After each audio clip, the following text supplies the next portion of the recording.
ఓం శివాయ గురవే నమః. శ్రీ భద్రకాళి మాత్రే నమః. వందే శంభుం ఉమాపతిం సురగురుం వందే జగత్కారణం వందే పన్నగభూషణం మృగధరం వందే పశూనాం పతిం. నేను మీ రుద్రోజు నాగరాజు. నేటి పంచాంగ విశేషాలను, గ్రహ పరిస్థితులను గమనిస్తే ఈ రోజు ఆధ్యాత్మికంగా చాలా శక్తివంతమైన రోజు.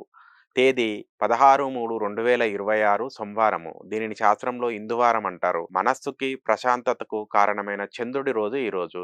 ఇక ఈ రోజు తిథి నక్షత్రాల ఖచ్చితమైన సమయాలను గమనించండి. తిథి విషయానికొస్తే బహుళ ద్వాదశి తిథి ఈ రోజు ఉదయం 7:48 వరకు మాత్రమే ఉంటుంది. తదుపరి పరమశివుడికి అత్యంత ప్రీతిపాత్రమైన త్రయోదశి తిథి ప్రవేశిస్తుంది. సోమవారం నాడు త్రయోదశి రావడం వల్ల ఇది శివారాధనకు అత్యంత శ్రేష్టమైన సమయం. నక్షత్రం కుజగ్రహ పాలిత ధనిష్టా నక్షత్రం ఈ రోజు పూర్తిగా ఉంటుంది. సోమవారము మరియు ధనిష్టా నక్షత్ర ప్రభావం వల్ల ఈ రోజు భూమికి సంబంధించిన క్రయ విక్రయాలకు, క్రీడాకారులకు సాహసోపేతమైన నిర్ణయాలు తీసుకోవడానికి చాలా అనుకూలంగా ఉంటుంది. కానీ ఈ రోజు అత్యంత నెగిటివ్ సమయాలు కూడా ఉన్నాయి. జాగ్రత్త అవసరము.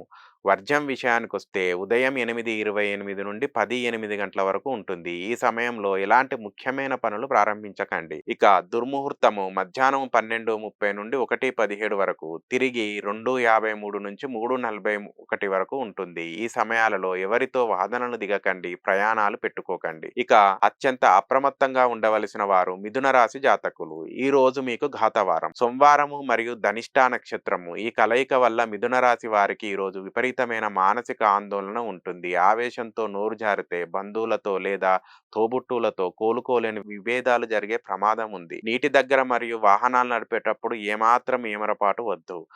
దోష నివారణకు ఈరోజు శివాలయానికి వెళ్ళి శివలింగానికి పాలతో అభిషేకం చేయండి. మనశ్శాంతి లభిస్తుంది. ఇక ఇవి నేటి పంచాంగ విశేషాలు. శుభం భూయాత్.